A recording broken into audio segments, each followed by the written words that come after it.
정보가 있는 시사 토크쇼 장윤선의 팟짱.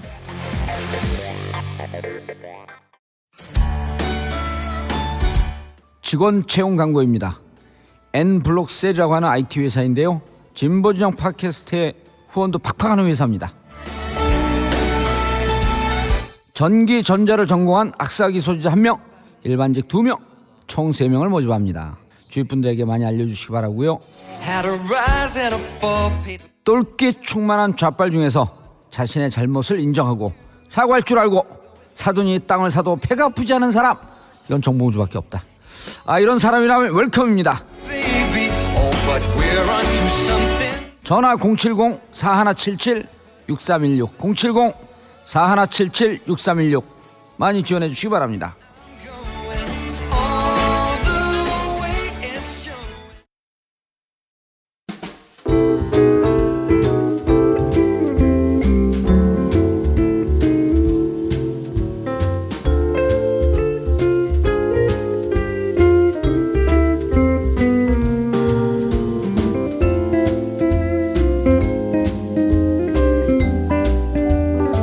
이상민과 임태훈의 생산적 만담, 인권의 정치.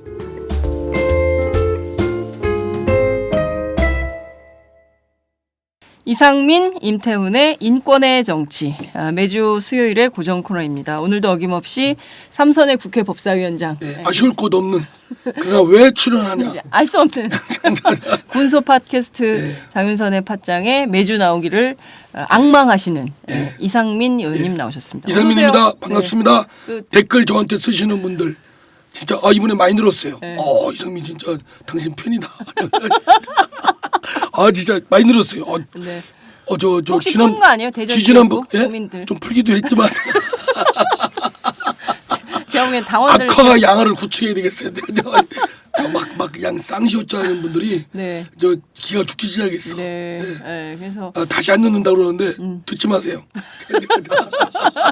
다음 주에 또 들어. 아마 다음 주에 댓글 엄청 많이 달릴 거예요. 네. 내가 안 들을 줄 알았지. 자, 오늘도 어김없이 군인권센터 임태훈 소장님 나오셨습니다. 어서 오세요. 인권에 대해서 하나도 낮은 바 없는. 내일 또 어디 그 중요한 데 가요? 네, 11사단하고 15사단 가요. 매일 다녀야 뭐 합니까? 군인 인권이 낮은 게 뭐 있습니까? 그래도 나아지고 있어요. 정치보다는 그래도 나아요. 네. 그래도 이게요. 인권운동가들이 더 잘해요. 군 인권이요. 이게 지금 문민정부 들어서고 나서 성역처럼 남아있던 곳입니다. 사실은. 그래서 우리 노무현 대통령께서 이 병역문화 혁신 일환으로 많은 걸 바꾼 건 사실이거든요. 근데 지금 박근혜 정부에서 좋아진 게 뭐 있어요? 근데 박근혜 정부 때 잠깐만, 조졌잖아요. 잠깐만요. 지난주에 제가 아팠던 사실을 아십니까? 지금 딴 얘기하지 말고 근황 토크 하는데 막 또 싸우려고 그래. 근데 시작하기 전에 말씀드렸잖아요. 장 기자님, 진짜 영생하십시오. 진짜. 영생해야 되는 이유가 뭡니까? 제가 방송에 나와야 되니까. 아니 아까 넘어가기 전에 그래서 약을 한 첩 지어주라니까는 뭘 하는지 알아? 그 정로환을 지어주겠대. 도대체 뭐 설사만 났어요 지금? 장 기자님이? 예? 아니 제가 진짜 제가 굉장히 지난주에 많이 아파가지고 이틀 동안 방송을 펑크를 냈어요. 진짜. 그 전화도 안 받으셨잖아요. 네, 전화 못 받았죠. 자기 스케줄 정리하는 것 때문에 아파가지고 응급실에 누워있는데 이상민 위원장 계속 전화와. 내가 그래서 받아야 되나 말았는데 막 상태가 혼미해가지고 받을 수가 없어요. 근데 나중에 문자 왔더라고. 25일 아침에 일정이 있으니까 24일 밤 9시에 녹음하면 안 되냐고. 그래서 지금 저희가 24일 밤 9시에 근데 그때 삼선의 국회 법사위 응급실에서 받으신 거예요? 아니 전화가 왔어요. 근데 못 받았어요 전화를 그때. 그렇게 본인의 스케줄 관리, 본인의 방송 출연을 위해서 장윤선의 영생을 비는 참 특이한 케이스예요. 저는 진짜 장윤선 우리 대기자님이 영원토록 사셨으면 좋겠어요. 나 진짜 방송에 너 잘리고 싶잖아. 딴 분으로 바뀌어봐. 진짜. 아니 잘리고 싶잖아. 여기 임태훈 소장이 사회봐봐. 나 금방 잘릴 걸. 뭐 들리는 바로 하면 정봉주도 저 네. 왜 출연시키냐고 막 그랬다며요. 네. 정청래도 그렇고 네. 이런 사람들한테 네. 세상에 저주가 다 뿌가 내가 봤을 때는 위원장이 부두기 신자 같아. 막 인형 막 이렇게 해가지고 막 찌르고 있고 막 이럴 것 같아요. 그리고 밤새 찌르는 거 아니에요? 아니, 나 정봉주가. IS 하고 싶어. 에이, 정말 이렇게 다시 뵙게 돼서 너무 반갑고요. 네, 진짜 네. 정 기자님 진짜 건강하세요. 그러니까요. 이상민 위원장. 돌아가시면 안 돼요, 진짜. 진짜. 네. 아니 진짜 한번 상상해봐요. 네. 우리가 나도 캐톨릭 신자인데요. 네. 우리가 이 임종 체험이 있거든요. 관 앞에 놓이고 막 어제도 텔레비전에 보니까 임종 체험하는데 막 눈물을 펑펑 흘리더라고 어나운서가. 네. 근데 진짜 숙연하잖아요. 그럼에도 불구하고 우리 장윤선 대기자님은 돌아가시면 안 돼요. 진짜. 왜냐면 이유는 단 하나. 저 아니 여기 방송 팟캐스트 나와야 되니까 만약에 돌아가시면 좋아할 사람이 누군지 압니까? 누구예요? 정봉주. 정청래.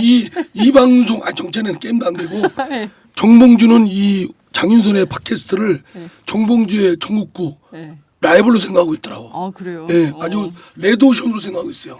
장윤선 별거 아니다. 이 프로 나가는 놈들 다 개 XX다 이러는데. 정말. 아니 혹시 위원장님만 그거 아니고 나머지는 별 얘기 안 하시던데. 아니, 정봉주가 굉장히 이 방송에 신경 쓰고 있더라고요. 아 그래요? 아니 그리고 엄청 씹어요.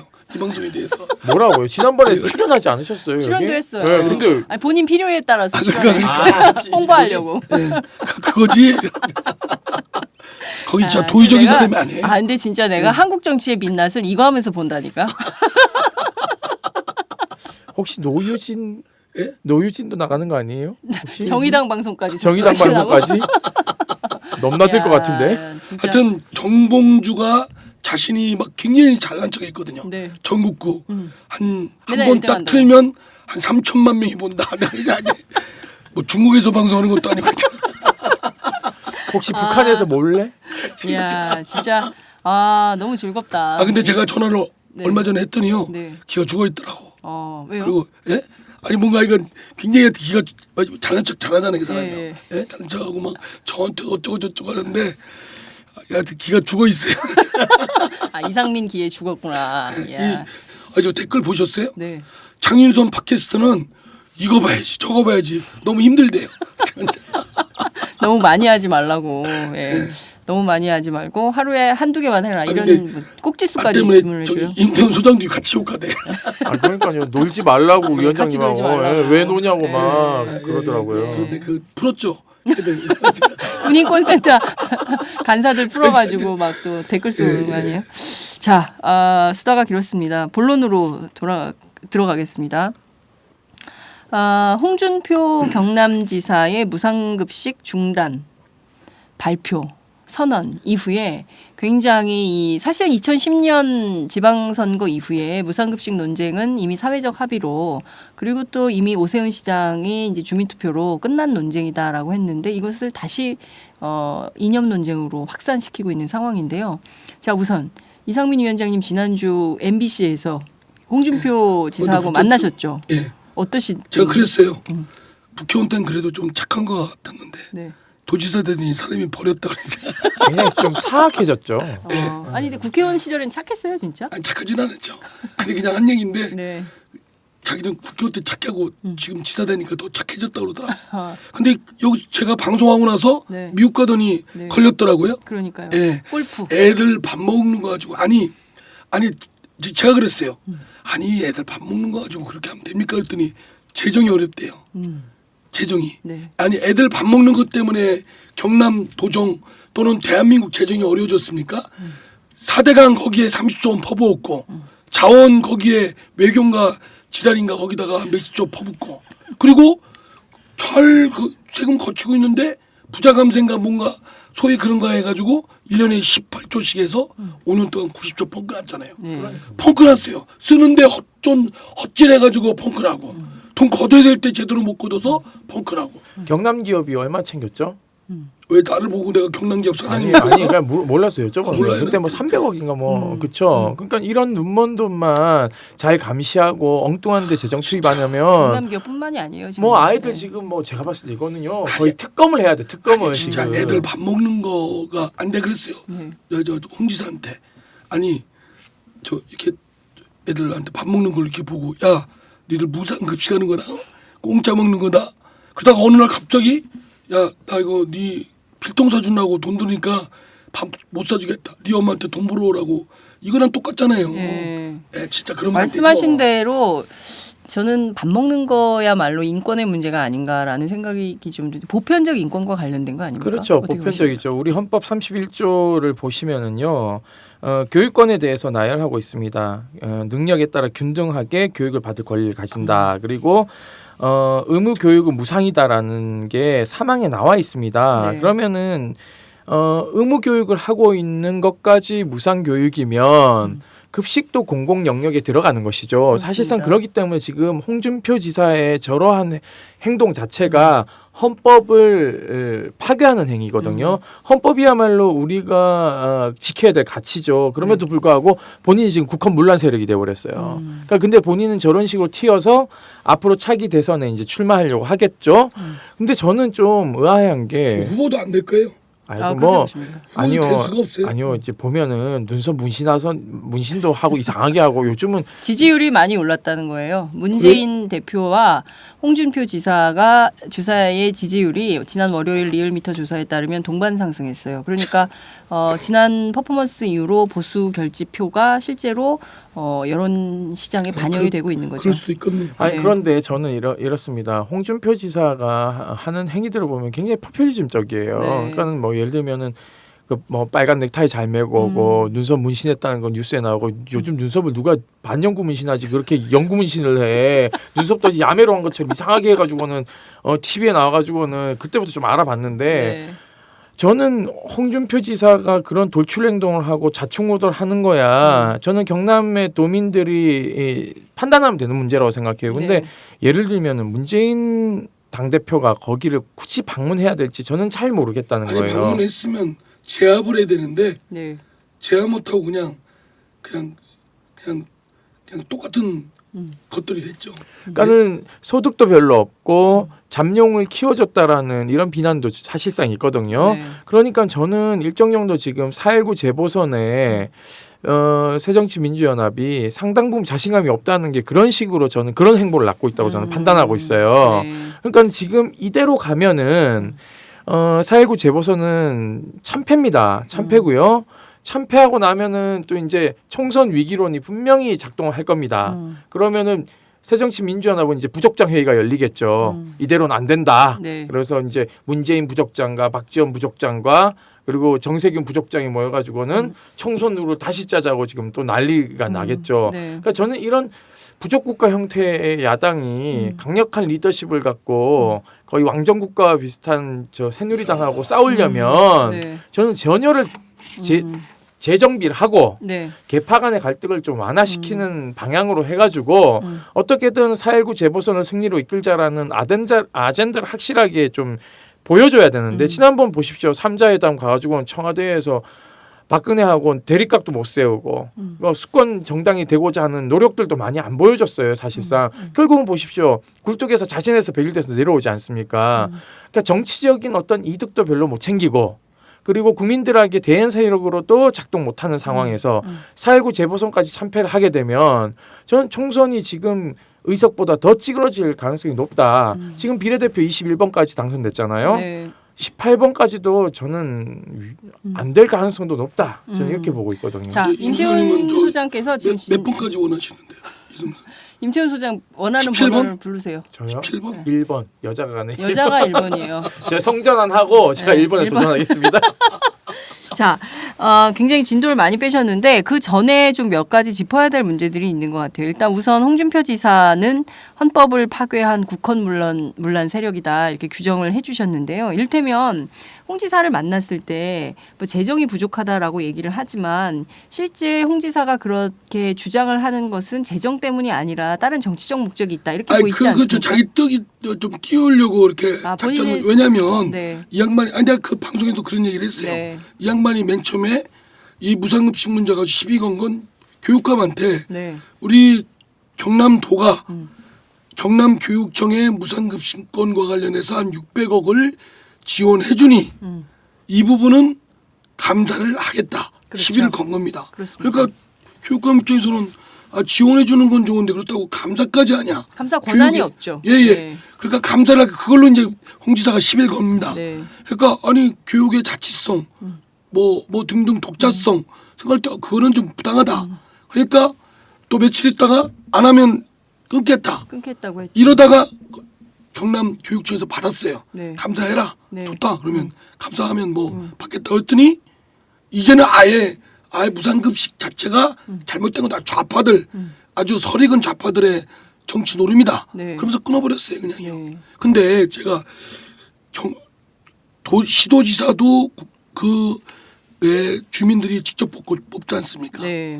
교육감도 직접 뽑아요. 그렇습니다. 그러니까 대표성은 똑같이 있습니다. 네. 그러니까 경남의 홍준표 도지사나 네. 경남 도 교육감이나 똑같이 2분의 1씩이에요. 함부로 할 수가 없어요. 더구나 교육과 관련된 이 급식 문제는 경남도는 지원할 뿐이고 주무기관은 교육청입니다. 네. 그러면 함부로 끊으면 안 되죠. 지금까지 해오던 거를. 그렇습니다. 그러니까 민주적 절차니 같이 의논하고 소곤소곤하고 하는 거는 전혀 맞지 않는 제멋대로인 사람이에요. 내가 그거 홍 지사 이 양반은 나보다는 연배가 위고 네. 법조계도 선배지만 네. 내가 그 하는 행태를 보고 자신의 무슨 그런 정치 노름 그런 것 때문에 애들 밥그릇 가지고 장난하는구나. 아주 못된 사람이다. 네. 라고 했을 때 홍준표 지사는 뭐라고 하던가요? 제가 이제 못된 사람이라고 안 하고 네. 국회의원일 때보다 네. 국회의원 때는 좀 착한 것 같았는데 네. 저 지사 되니까 사람이 많이 변했다. 네. 아주 나빠졌다. 네. 그랬더니 자기는 뭐 지사 되니까 더 착한 사람 됐다 고 그러던데요. 네. 그러더니 미국 가더니 뭐 골프 걸려가지고 지금 깨갱하고 있잖아요. 아니, 그러니까 저는 문재인 당대표가 내려가서 홍준표 도지사의 몸짓을 키워줘서 잡념 그룹들이 경쟁하게끔 해서 저는 정치적 공학 논리로서 전 이해가 안 되는 거거든요. 지금 새정치민주연합 보세요. 차기 대권 후보가 누가 있어요? 이상민. 제가 그러면 할 말이 없습니다. 네. 네. 다들 웃지 않아요. 네, 그러니까 예를 들면은 이런 겁니다. 야당이 됐던 여당이 됐던 차기 대권 후보군이 많아지는 건 나쁜 건 아니에요. 사실상 네. 선의의 경쟁을 할 수 있는 구도들이 생기는 거니까는요.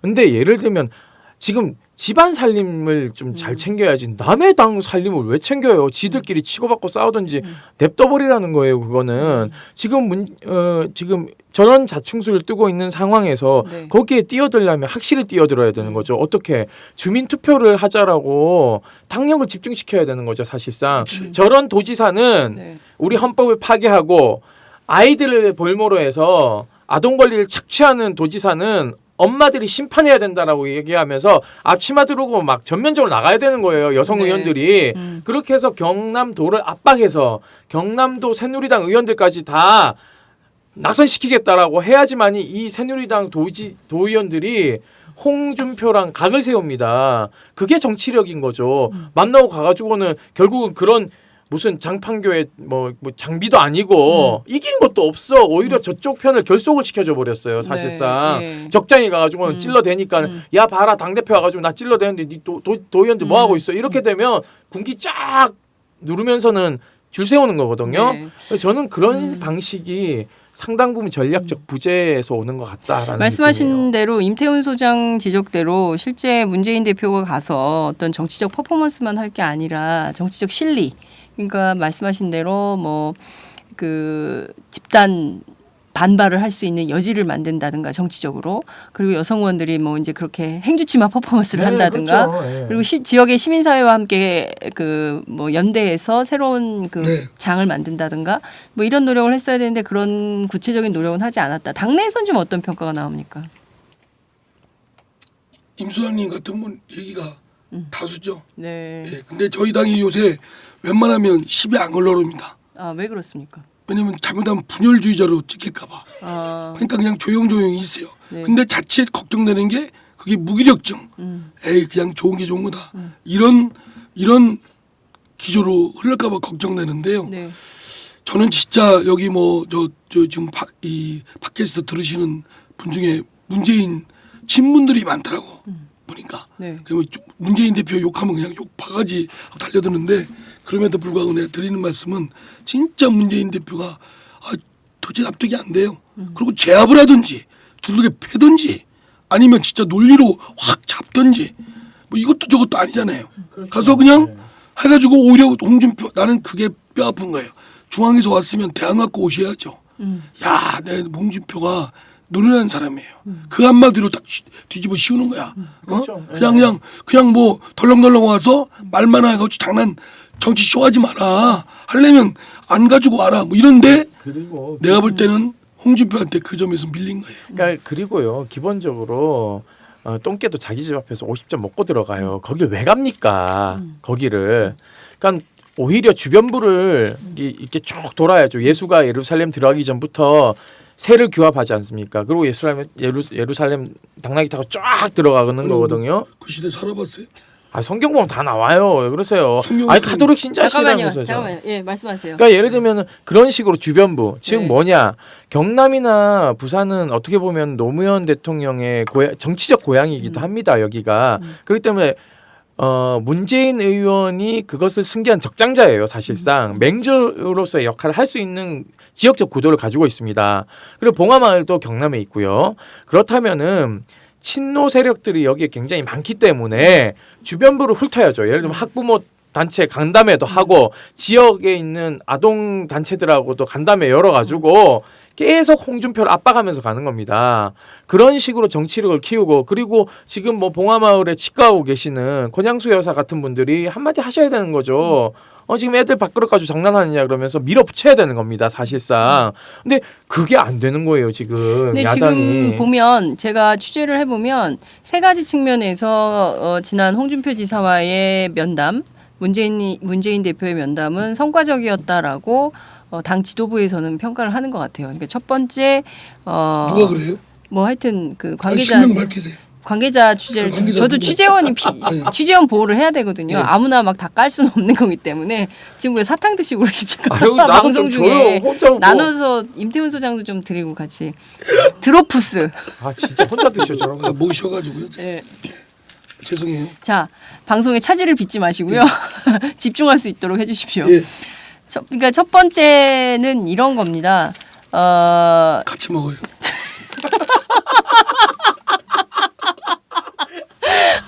진짜 못 살아, 미치겠다. 미워할 수가 없어. 그러니까. 네, 감사합니다. 그 첫 번째는 이런 거예요. 그 홍준표 지사의 체급을 올려줬다라는 비판이 있는데 홍준표 지사의 체급을 올려주는 것이 야당에게 그렇게 나쁜 것만은 아니다라는 평가가 있습니다. 자, 두 번째. 경남 지역에서 무상급식이라는 의제를 가지고 당대표가 현장에서 경남지사하고 붙은 적은 처음이다. 그러니까 경남 지역의 민생 의제를 가지고 야당 대표가 직접 다이다이로 붙은 것은 처음이기 때문에 굉장히 의미 있었다. 그러니까 지역 판을 뒤집었다. 그런 적이 없었기 때문에 굉장히 의미가 있었다라는 거고요.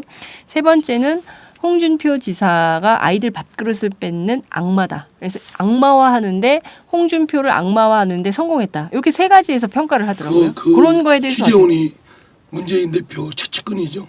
고급 취재원입니다. 네. 근데 그게 자기 중심적으로 자기 유리한 대로 변명하면 그 제대로 시야를 못 보는 거죠. 예, 분명히 제가 같은 당 소속 국회의원이고 내가 문재인 뭐 대표 대선 나갈 때 그래도 본부장이었던 사람인데 네. 가제가 개편이죠. 네. 근데 이번에 그 문재인 대표가 홍준표 지사를 만나러 간 건 너무 서툴렀어요. 아무런 가서 나는 그 아까 말씀드렸잖아요. 대안. 예, 중앙에 오셨으면 대안을 내놓으셔야죠. 그 한마디에 아니 그냥 밥그릇 뺏는 얘기만 하고 오셨잖아요.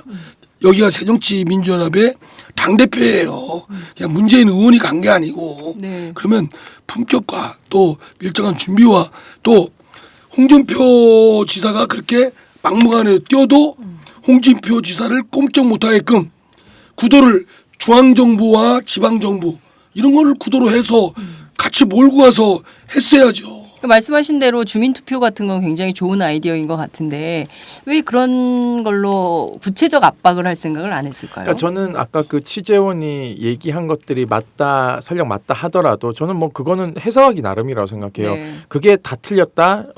제가 아까 얘기한 게 다 맞다 이렇게는 볼 수는 없습니다. 정치는 어차피 생물이고 그 시시각각 변하는 거기 때문에 예측할 수 없는 거라고 하지만 그 말이 100% 맞다고 한다고 치면 그 후속타가 뭐냐는 거예요. 거기에 대한 대안이 없다는 거죠. 그냥 갔다 오고 그냥 끝난 상태, 소강 상태에 놓여 있는 것이 퍼포먼스가 끝이었다. 아 그럼요. 그러면 그 진정성, 그러니까는 몸집 그 지역에서 그런 의제화했고, 민생 의제를 그러면 그 이슈화했고. 이후에 후속타와 전략이 부재한 거는 팩트잖아요. 지금 네, 현재. 그렇습니다. 그렇다면은 저는 그 말이 결국은 보여주기식 또는 기자들에게 멘트치기 좋은 방식으로밖에 정치를 안 하는 거예요. 그런 얄팍한 거는요. 지역민들한테 금방 깨집니다. 진정성에 대한 것들을 국민들은 굉장히 빨리 캐치하기 때문에 특히 아이들의 밥 문제는 사실상 지금 준비물 광노현 교육감 들어서서 준비물 많이 없어져서 네. 학부모들 굉장히 좋아졌다고 얘기를 하고 있어요. 조희영 교육감 시대에 다시 아, 많아졌어요. 그러니까 조영 교육감 좀 소환 좀 해야 될 것 같아. 두 번째는 도시락 싸주는 게 부모님들 입장에서는 굉장히 곤욕입니다. 왜냐하면 아이하고 맨날 반찬 가지고 전쟁이에요. 아니 그리고 도시락을 싸갈 수도 없어요. 왜냐하면 다 급식을 하기 때문에 급식비를 내야 되는 거지. 도시락을 싸가면 그 자체로 그럼. 눈에 가시가 아니, 그러니까 되죠. 물론 네. 그런 것도 있겠지만은 결국은 도시락 싸우는 아이도 생길 겁니다. 앞으로. 분명히 앞으로 생길 것이고 그렇기 때문에 그게 결국은 무상교육에 대한 헌법적 의미가 퇴색되는 경우로 가는 것이거든요. 그렇기 때문에 전략적인 그 다음에 전략이 뭐냐라고 얘기했을 때 얘기를 못 하고 있어요. 그렇기 때문에 저는 이게 정말 큰 일이다라고 생각되는 아니, 시점이죠. 저는 대한민국 국가가 네. 애들한테 걔네들이 대한민국 앞으로 일고 가고 들고 가야 될 인재들인데 네. 걔들한테 밥 한 끼 주는 게 뭐가 그렇게 아까워요? 아니 진짜 우리 집에 자식들이 있는데 밥이 있으면 그런 시가 있지 않습니까? 고은 선생님도 그러셨을 거예요. 아이들 입에 밥 들어가는 소리. 행복한 천국이라잖아요. 그럼요. 예. 네. 그런데 아니 도대체 그 밥 두는 거 가지고 왜 돈이 생색이야. 되니 안 되니 이따 얘기하는 진짜 그런 사람들 네. 장난질하지 마십시오. 그러니까 저는요. 제가 만약에 민재인 당대표였으면 이렇게 맞받아쳤을 거예요. 선거 연령 낮추겠다. 16세로. 네. 이걸로 쇼당 거는 거예요. 어떻게 아, 자꾸 아까 아니, 신당 전문 용어 이건 뭐 나오고 있어. 저기 아니 보세요. 조합업계. 왜냐하면 아동의 권리가 잘 지켜지지 않고 아동의 권리가 후퇴하는 건요. 단 하나입니다. 투표권이 없기 때문이에요. 그렇기 때문에 투표 연령을 이런 식으로 새누리당이 정치를 편다면 네 밥그릇을 뺏은 아이들에게 투표권을 줘서 너 낙선시키겠다라고 강하게 얘기해야 되는 거예요. 정치는 이렇게 하는 거거든요. 술을 탁 길목을 지키고는 인권운동가의 이 지적을 아니, 근데- 현직 정치인은 어떻게 아니, 생각하십니까? 내 쪽에 줄 쓴다고 해놓고 내보다 훨씬 낫네. 무슨 얘기하세요 지금? 부족장 회의를 그래서 딴 데서 열어야 되겠다. 그러니까 저는 그래서 예를 들어서 선거 연령을 남미처럼 16세로 낮춘다. 16세까지는 안 내려가겠지만 18세만으로도 낮춰도 당장 고등학생들이 투표권을 가지게 되거든요. 그렇죠. 그러면 여기가 심판이 가능해요. 그러니까 아이들이 투표권이 없다고 지금 이런 짓거리를 하고 있는 거예요. 만약에 예를 들어서 홍준표 지사가 노인들에게 무상급식을 시행했다고 칩시다. 70세 이상의 무료급식을 노인들에게 하겠다. 뭐 무료급식을 하겠다라고 해서 재정을 다 했는데 이거를 돈이 없어가지고요 어르신들 밥 못 주겠어요. 내일부터 밥 금지입니다라고 하면 과연 홍준표가 그렇게 할 수 있을까요? 노년층이 새누리당의 결집표거든요, 실상. 그렇습니다. 그러니까는 자기네들을 노인들 만약에 복지해서 그렇게 줄이자면은 택도 없었을 거예요. 그러니까 홍준표가 지금 꼼수 부리고 있는데 이 꼼수를 판을 뒤집어 엎을 계략을 세워야 되는 거죠. 그러니까 보면서 답답한 거예요. 네. 말씀하신 대로 지금 보면 얼마든지 합법적인 제도 틀 안에서 새정치민주연합이 전략적으로 접근해서 주민투표, 무상급식 옳은지 그른지 주민투표 해보자. 물론 이제 경남 지역이라는 곳 자체가 경남지사, 도의회 모든 데가 이제 새누리당 판이기 때문에 사실 이 승부수가 얼마나 크게 파급력이 있을까라는 그 실제 계산을 했을 수는 있다고 생각해요. 새정치민주연합 안에서 현실성이 없다. 그래서 정치적 퍼포먼스라도 하자 이렇게 됐을 가능성도 있는데 그 반대의 경우로 본다면 서울처럼 경남에서도 시민사회의 힘을 믿고 한번 도전해 봄직한 일인 것 같은데 이제라도 해볼 만한 거 아닌가요? 예, 저는 그렇게 생각합니다. 국민을 믿고 네. 시민을 믿고 주민을 믿으면 될 일입니다. 우리보다 훨씬 영민하신 분들입니다. 네, 말씀하신 근데 대로 이렇게 막 줏대 없이 왔다 갔다 하고 장난질하고 눈에 보여주기식 하면 국민들이 금방 알아채요. 그러니까 저는요 경남이나 부산에서 여기가 새누리당 텃밭이잖아요 사실상. 네. 그러면 홍준표가 이렇게 기회를 차려줬으면 저 같으면은 이 하반기 있잖아요. 이 주민투표 이걸로 몰고 가면서 그 선거운동 하는 거예요. 거기서 총선 때까지 네. 홍준표 떨어뜨리자고 하면서 네. 예비 선거운동 하는 겁니다. 이만큼 판 잘 깔아주는 게 어디 있어요. 그러면서 당의 발목을 잡아야 되는 거죠. 그러면은 김무성 의원이나 경남 의원들이나 부산 의원들이 그럴 거 아니에요. 당신 때문에 지금 예비 선거 벌어졌다. 빨리 판 정리하라고. 내복 달아나게 생겼다. 이렇게 해서 홍준표를 몰아세워야 됩니다. 왜냐하면 홍준표 같은 도지사는요. 당 말도 안 들어요. 왜냐 내 살고 봐야 되니까. 내가 대권 나갈 건데 네가 뭐라고. 김무성 너 라이벌이야. 하든지 말든지 이러면서는 이렇게 자꾸 이간질을 시켜야 되는 거예요. 정치는. 네. 근데 거기다가 자꾸 묶어주면은 곤란하죠. 네. 저 지금 이상민 위원장이 말을 잃었어요. 임태훈 소장이 너무 그 정치 현실 정치에 대해서 적확하게 얘기를 하니까 적확한지는 모르겠습니다만 근데 아는 척 엄청 하니까 할 말이 없네. 이 삼선 의원이 보기에는 네. 가짜는 거지. 저기 뭐 한다고 떠드나 싶어가지고는 그래 너 지켜봐라 뭐 이런 거야. 지금 표정이 하도 어이가 없어서 뒤로 그냥 쫙 빠져 계시네.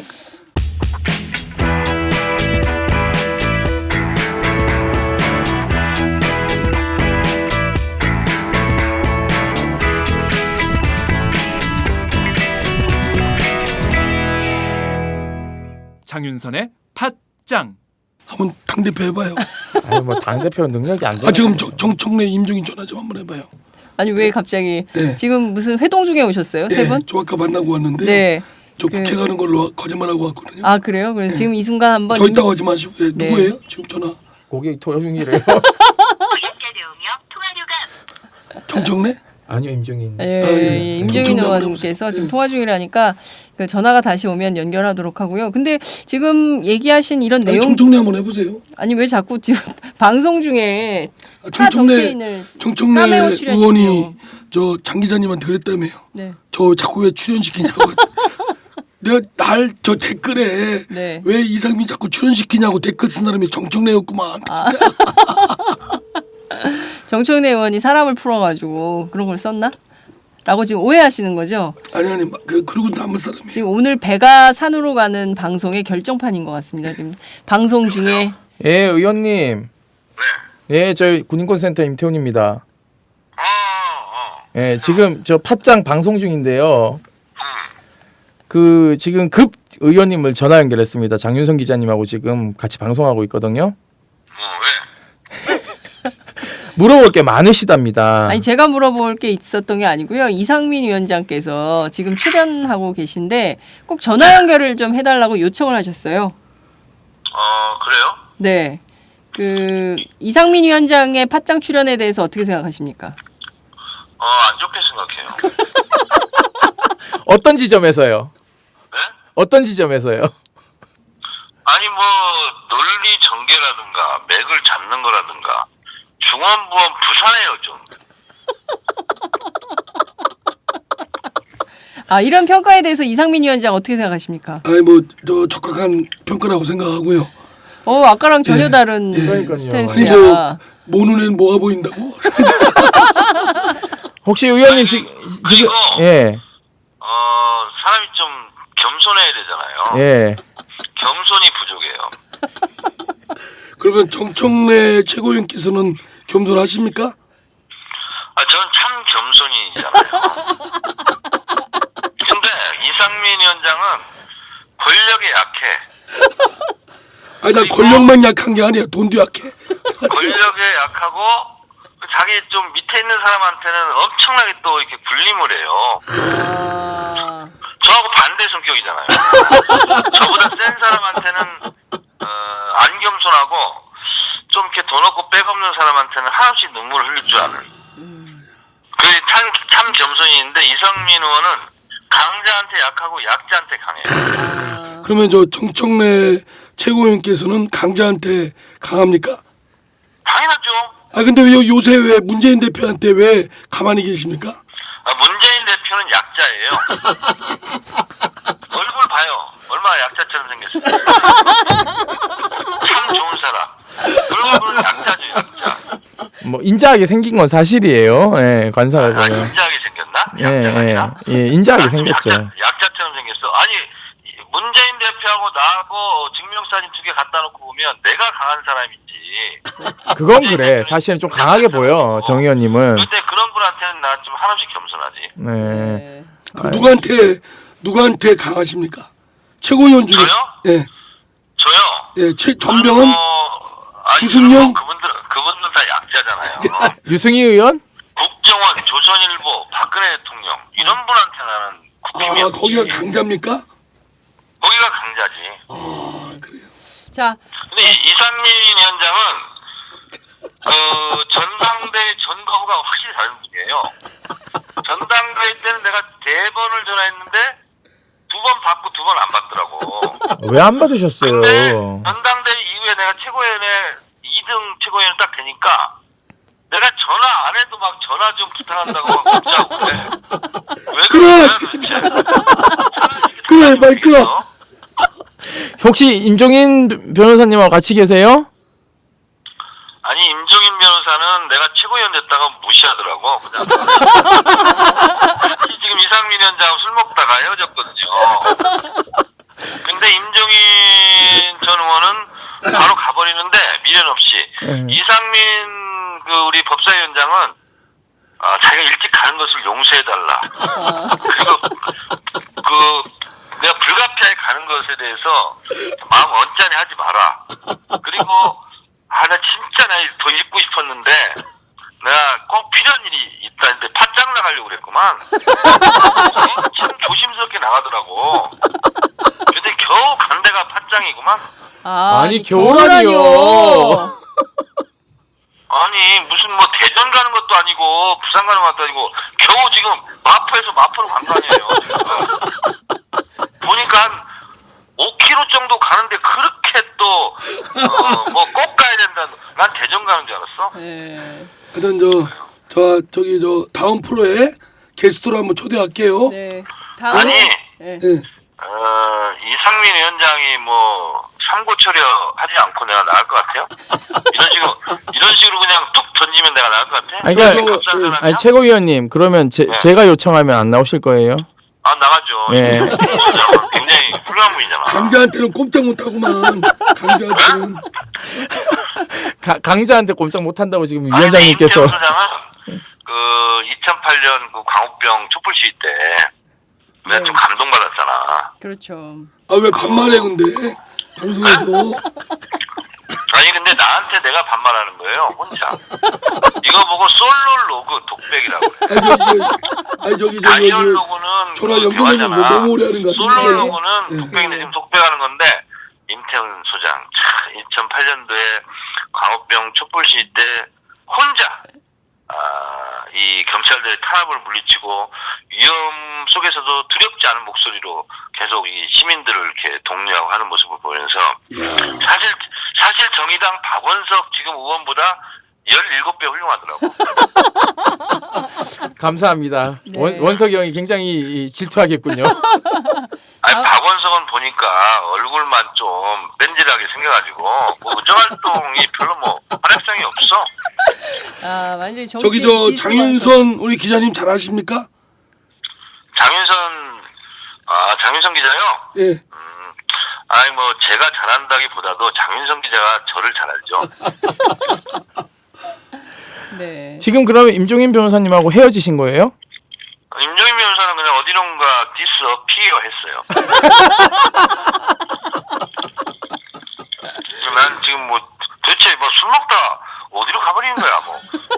아니 근데 이상민 우리 법사위원장이야 나한테 참으로 미안함과 두려움 속에서 디스 어필했는데 임종희는 거의 무대 부르고는 갑자기 간다고 하고 가더만. 자, 최고위원님 시간이 거의 다 돼서요. 하나만 마지막으로 질문 드릴게요. 예. 그 지금 홍준표 도지사가 저렇게 아이들 밥그릇 가지고 저렇게 지금 볼모로 잡고 대선에 나가려고 저렇게 차별하는데 네네. 좀 촌철살인으로 한마디 해주시죠.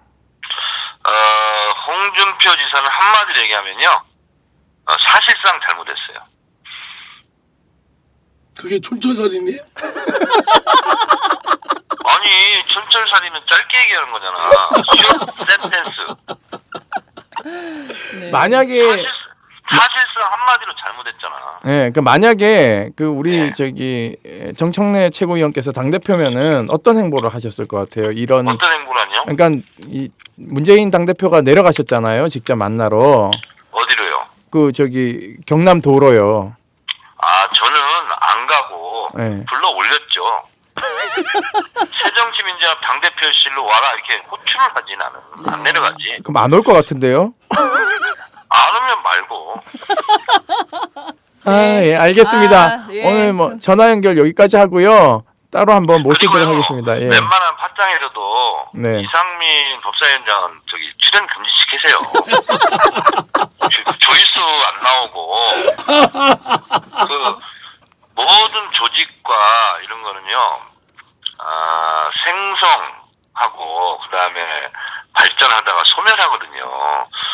소멸을 원하면 이상민 위원장 계속 출연시키세요. 안 되는 걸 가지고 이렇게 지금 저 그래. 댓글에 저 여기 장윤선 팟캐스트 댓글에 여러 번 글 썼죠? 누가요? 최고위원님이 지금 글 썼느냐고 지금 의심하고 계십니다. 댓글에 썼죠? 아, 우리 조직원들이 썼는지는 모르겠는데 그러니까 풀었다니까. 이상민 위원장이 그 거기 나가서 뭐 어떤 기여를 하는지 모르겠는데 그래도 우리 당에 좀 이렇게 목소리는 안 좋지만 그래도 진정성을 갖고 있는 높은 지혜 법사위원장의 소탈한 모습을 보이는 것은 성과는 성과예요. 야, 마지막에도 이렇게 예, 최고위원이라 역시 근데 다르네요. 법사위원장은 사실 그 새정치민주연합의 최고위원은 당직이잖아요. 근데 이제 법사위원장은 국회직이잖아요. 사실 이게 좀 격이 달라요. 굉장히 높은 분인데 이렇게 낮고 겸손하게 이렇게 방송하는 걸 보면서 그건 좀 높이 평가합니다. 근데 낮게 갈 수밖에 없어요. 이분은 몸이 무겁거든. 그러니까 높게 갈 수가 없어. 항상 이 결국 칭찬 같은데 디스 같아 막판은. 아, 의원님 감사합니다. 의원님 고맙습니다. 예. 네. 네. 아, 그 지금 카메오로 그 출연하셨는데요. 그 정청래 의원 방송 분량이 제일 많아요. 방송 분량이 제일 길어. 적절하게 좀 자르세요. 예? 꺼버리면 되지. 야, 지금 보니까 그 정청래 의원이 살짝 들었다 놨다 하시네요. 덕담도 하고. 예. 뭐 자기 다음에 또 당대표 나가려고 아, 표 관리하는 거겠죠. 관리하는 거죠. 예. 알겠습니다. 저희가 두 번째 의제로 넘어가기 전에 홍준표 지사에 대해서는 이 정도로 정리를 하면 될까요? 네, 진짜 이 정도로 하고요. 홍준표 지사 한마디로. 미국에서 골프 한번 더 치고 와라. 월요일 날. 네. 지금 뭐 그 호화 골프도 문제지만 또 이제 그 무상급식 논란 이후에 그 비행기 타고 왔는데 홍준표 지사는 비즈니스석, 또 문재인 대표는 이코노미석 이걸 타가지고 이걸 또 기자들이 비교를 해서 썼어요. 그래서 이후에 또 여론 시장에 이런 게 어떻게 반영되는지 좀 지켜보도록 그리고 하겠습니다. 마지막으로 이제 새누리당 잠룡 후보들이 네. 회심의 미소를 짓고 있을 겁니다. 저기 제주도에 계시는 원희룡 도지사 그리고 아들 성추행 문제로 군인권센터가 완전 묵사발낸 경기도지사 네. 남경필 네, 도지사 이런 사람들이 회심의 미소를 짓고 있지 않을까. 이거는 결국 홍준표 도지사가 정말 앞뒤 분간 똥오줌 못 가리는 상황에 놓여 있다라는 것을 반증하는 것이죠. 얼마나 오죽했으면 애들 밥그릇 가지고 저럴까. 참 딱합니다. 네. 자, 이 정도로 정리하겠습니다. 두 번째 주제로 가야 되는데 벌써 시간이 43분이나 정청래 의원이 너무 많은 분량을 차지했어요. 자, 넘어가도록 하겠습니다.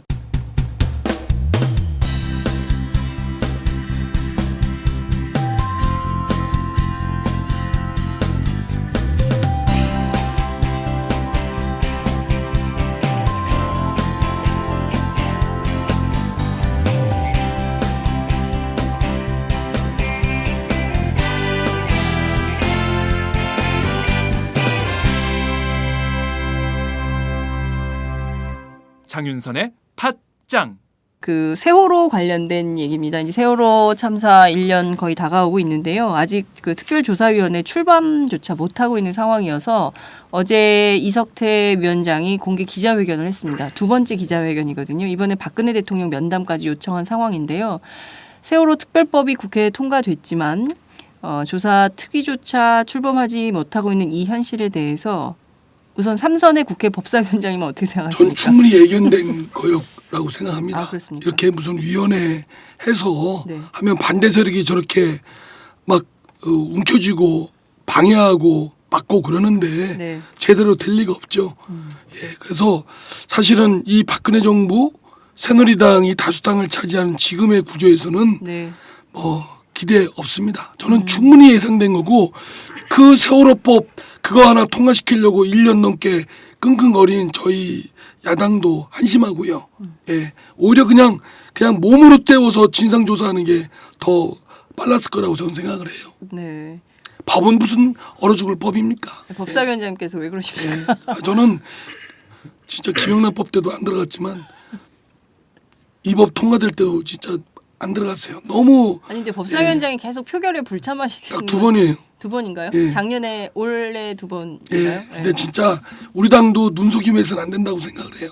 그거 마치 아니 한참 그랬잖아요. 네. 뭐 수사권 공소권 없으면 뭐 없다. 네. 뭐 국회 절대 없다. 예. 그러더니 뭐 좀 있더니 들어가가지고 뭐 말도 안 되는 거 합의하고. 네. 예. 그런 정도니까 속는 국민들 그 피해자 유가족분들만 참 안타깝습니다. 네. 죄송스럽고. 지난 12월 17일 날 그 특조위 설립 준비하면서 불협화음이 많았지 않습니까? 네. 그리고 그 새누리당 원내 수석 부대표였던 김재현 의원이 1월 16일 날 세금 도둑 운운하면서 그랬죠. 이 특조위에 사실상 거의 힘 빼기가 있었죠. 끊임없이 지금 현재 특조위가 구성이 됐고 그리고 이것에 대한 흠집내기 내지는 약체화시키기가 그 정부 파견된 공무원들을 중심으로 해서 네. 그 똘똘 뭉쳐가지고 지금 새누리당이 계속적으로 디스하고 있거든요. 네. 근데 이거를 지금 사실상 그 야당이 제대로 견제를 못 해주고 있어요. 지원해주고 정치적인 외풍을 막아주고 오히려 정치적으로 더 공세를 하고 해야 되는데 네. 지금 그런 상황이 지금 야당 안에서는 전혀 이렇게 구성되어 있지 않다는 좀 느낌을 받고 있거든요. 오시겠으면 사실상 이석태 변호사 제가 뭐 아주 19년 전부터 이분을 같이 인권 변호사 하시면서 저랑 일을 많이 해왔지만 누구요? 이석태 변호사님, 예. 이분은 기본 좋으셨어요. 그러니까 기본적으로 음주 방송이 많네 오늘. 네, 막 기본적으로 주무시고 이렇습니다. 사탕 드시고. 이석태 변호사님은 제가 보기에는 항의가 빗발칠 것 같은데 맞습니다. 오늘. 예. 여전히 이분은 외유내강형입니다. 사실상 굉장히 겸손하시고요. 그리고 제가 이분을 존경하는 이유는 딱 하나입니다. 그 법률가주의에 빠지지 않았어요. 그러니까는 변호사들이나 판사, 검사들이 법률가주의에 상당히 매몰되어 있거든요. 그래서 법조문하고 판례만 가지고 얘기를 하는데 이분은 어떤 소송도 사실상 지더라도 이것이 남는 역사적 의미라는 것이 있고 이 소수 판결이 결국은 다수가 되는 날이 올 것이다라는 믿음을 갖고 있는 분이세요. 사실상. 그리고 인권은 점점점 발전하고 그것은 사회적 약자를 보호하는 식으로 시스템이 변하도록 되어 있다. 이렇게 희망을 갖는 분이거든요. 근데 이런 분이 작심을 하고 지금 정부를 비판하고 청와대를 공격하고 나오셨어요. 그러니까 도가 지나쳤던 거죠, 사실상. 이게 합의제 의결기구이기 때문에 위원장으로서는 다른 상임위원이나 비상임위원들 다 녹여가면서 가야 되는 좀 좌장 형태의 어른과 마찬가지입니다. 그렇기 때문에 좀 도전이 있거나 반대 급부가 있어도 달래면서 가려고 굉장히 노력을 했을 겁니다. 그런데 지금 해수부에서 파견 나온 공무원이 내부 문건을 각색해가지고 유출해버리고 지금 이런 상황에서 이 해수부 직원은요 제가 봤을 때는 파면시켜야 돼요. 징계위원회에 열던가 아니면 사법 처리하던가. 근데 이거를 야당이 좀 공격을 해줘야 되는데 야당이 너무 팔짱 끼고 있는 것 같아요. 실제 지금 보면 세월호 특별법 4조에 보면 위원회가 업무를 수행할 때 반드시 정치적 중립성을 지켜야 되고 그리고 업무 독립성과 객관성을 유지하도록 되어 있거든요. 그러니까 이 법을 위반한 겁니다. 그 그죠. 공무원이, 해수부 공무원의 예. 경우에는. 근데 이런 문제에 있을 때 사실 야당이 같이 싸워줘야 되거든요. 그리고 사실 지금 세월호 인양 문제 때문에 가족들이 지금 특히 이제 실종자 가족들이 벌써 허다연 양 어머니 같은 경우에는 기자회견하다 중도에 쓰러지시고 제발 우리 딸 뼈 조각이라도 거둘 수 있게 해달라라고 지금 당부를 하고 있는 이런 상황이고 여전히 그 배 안에 아이들이 있다는 걸 알고 있음에도 불구하고 그 인양에도 소극적이에요. 그러면 세월호 특별법에 그렇게 노력했던 야당이 뭔가 역할을 해야 되는 것은 아닌가. 그러니까는 새누리당이나 청와대 입장에서는 이거 인양하는 게 뉴스거든요. 또. 그럼 이거 가지고는 또 시끄러운 게 싫은 거예요. 그러니까 저는 상당히 얄팍한 정치를 하고 있다라고 생각이 들거든요. 배가 빠졌으면 인양을 당연히 해야죠. 예를 들어서 그 그건 유조선 사실 증거지 않습니까? 그러니까 지금. 증거이기도 하고요. 네. 기본적으로 배가 자초가 되면은 인양하는 거는 업체가 해야 될 일이에요. 그게 만약 유조선이었다고 생각해 보세요. 그러니까는 기름 유출 사건이 있었잖아요. 서해에서. 기름이 예, 네. 유출돼서 주변이 그렇죠. 물론 폐해야 이제 되겠죠. 그거는 그래서는 안 이제 되죠. 소량이니까 이제 정부 입장에서는 크게 생각하지 않는데 우리 서해에서 유조선 한번 깔아앉아 가지고 서해안이 항폐화됐지 않습니까? 서해 페리오. 예. 그러니까는 그 사건 때는 빡 인양한다고 난리굿을 쳐놓고는 지금은 또 인양하면 정치적으로 시끄러우니까 그냥 안 나오길 바라는 것 같아요. 제 생각에. 인양의 소극적인 새누리당은 왜 그런 거라고 보세요? 돈 때문입니까? 정말 세금 도둑이라고 생각해서 그러는 건가요? 그것보다 진실을 감추고 싶겠죠. 뒤엎고 싶고 네. 그리고 다시 거론되는 건 싫죠. 또 이제 인양되면 세상이 엄청 시끄럽고 놀래고 막 진실 그러지 공방이 않겠습니까? 되겠죠. 그런 상황이 외면 손 가리고 싶은 거죠. 눈으로 손 가려서 안 보고 싶은 거죠.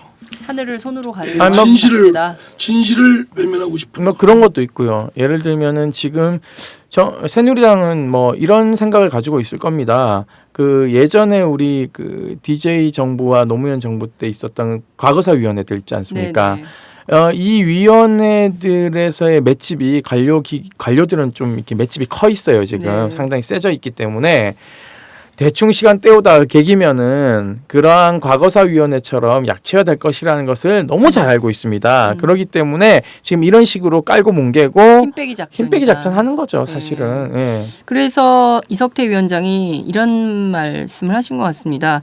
지금 보면 부당하게 내부 자료를 막 유출하고 그리고 이것이 이제 여당으로 자료가 넘어가가지고 문제가 되고 뭐 이런 것들은 결과적으로 보면 새누리당이 조직과 예산을 축소해서 이 특위가 제대로 된 활동을 못하게 하려는 방해 공작을 하고 있는 거 아니냐라고 직접적으로 공격을 하고 있거든요. 그럼 이때 제1야당인 새정치민주연합이 나서서 이 특위가 제대로 가동될 수 있도록 정치력을 행사해야 되는 것은 아닌가.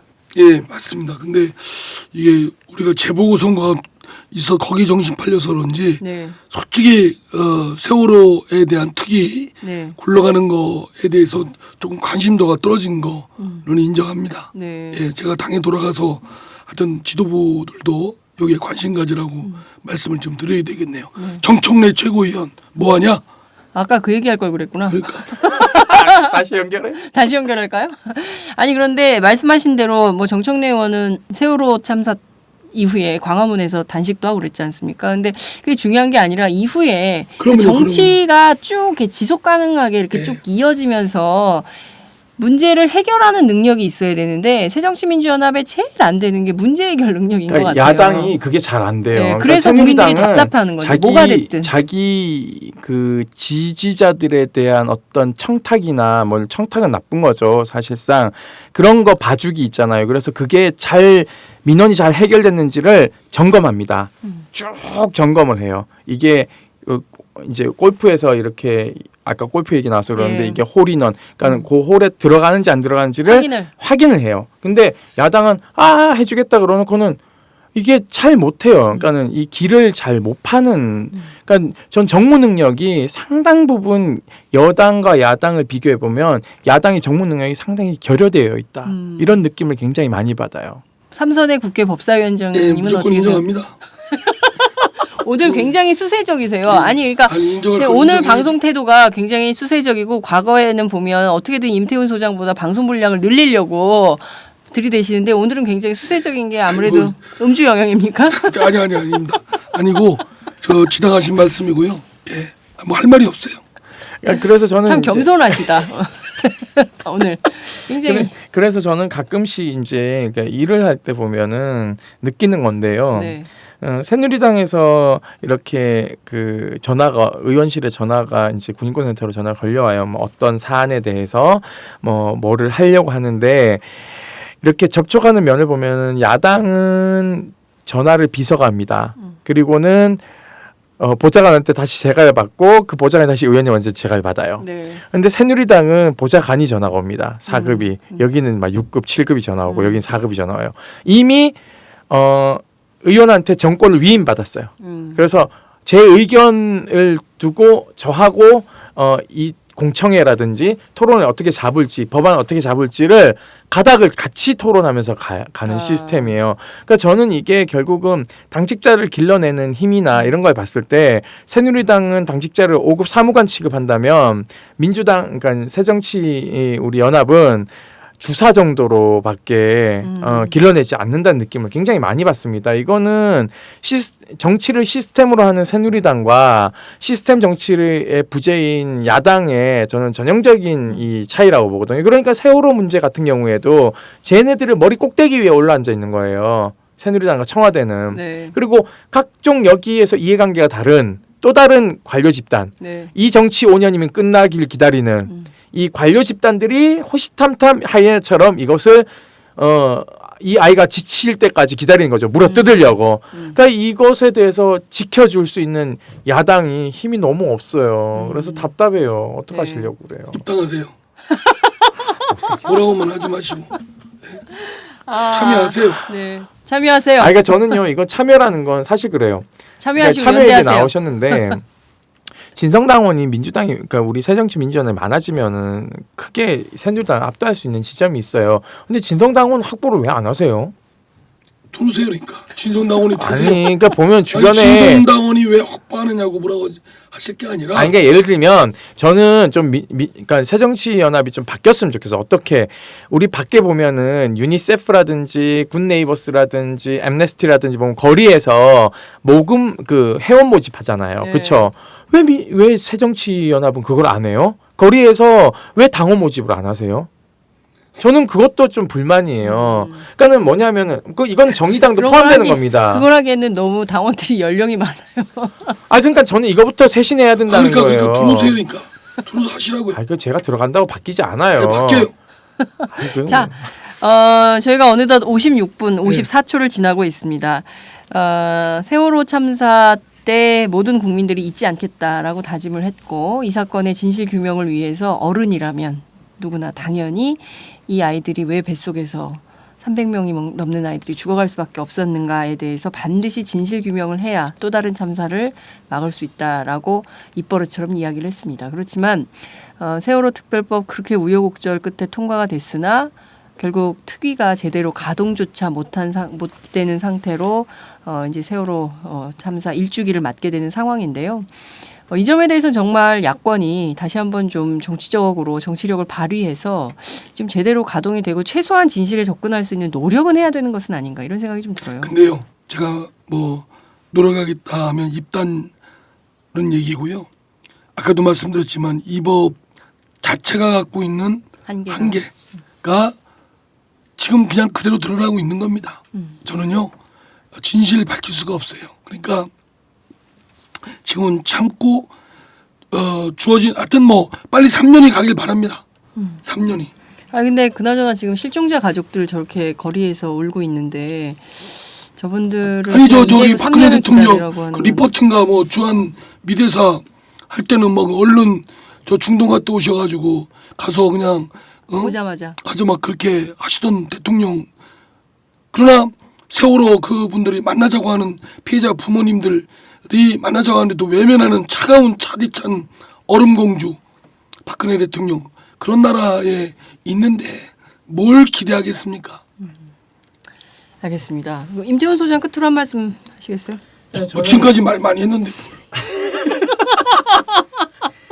저는요 그 세월호 특위가 잘 되려면 저는 궁극적으로 이 당이 전폭적으로 지원할 수 있는 어떠한 구도를 지금 형성해야 된다라고 저는 보고 있습니다. 예를 들면은 당 대표가 모든 사안에서 다 나설 수는 없어요. 그렇다면은 당 조직 안에 세월호 특위를 뒷받침해 줄 수 있는 어떠한 조직을 만들고 이 조직이 지속적으로 이 세월호 특조위가 잘 굴러갈 수 있도록 윤활유 역할을 해줄 수 있는 어떠한 정치력을 발휘하지 않는 이상은 제가 봤을 때는 유족들은 정말 일주기 곧 다가오지 않습니까? 4월 10 며칠이죠? 16일이죠. 그렇다면은 저는 저는 기회는 있다고 봐요. 우리 세월호 일주기에 즈음해서 새정치민주연합이 좀 전열을 가다듬고 그것을 뒷받침할 수 있는 대안 세력으로서 국민들에게 좀 보여준다면 그나마 4.19 재보선이 조금 희망이 있지 않을까라고 생각하는데 근데 이게 앞만 봐도 죽을 것 같아서 좀 걱정이긴 합니다. 죽을 것 같아요. 제가. 4.19 재보선은 그때 가서 고즈음에 다시 얘기하도록 하죠. 네. 네, 오늘 말씀 여기까지 듣도록 하겠습니다. 고맙습니다. 예, 반갑습니다. 건강하세요. 감사합니다. 백비서 가자. 이거까지 들어갔으면 좋겠다. 백비서까지. 물 좀.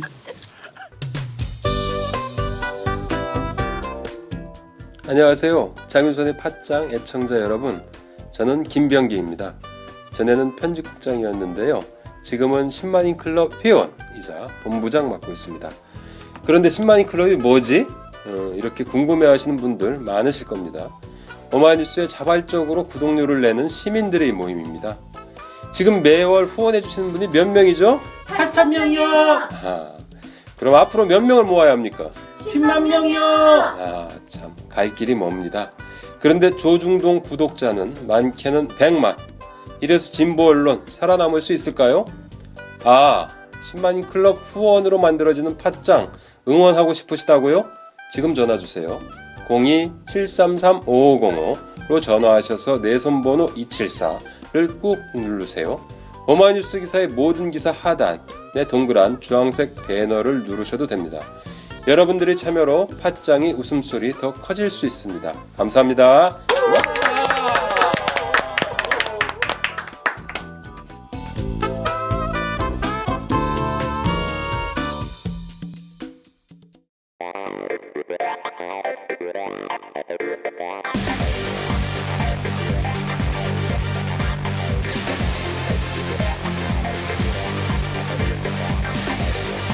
정보가 있는 시사 토크쇼 장윤선의 팟짱.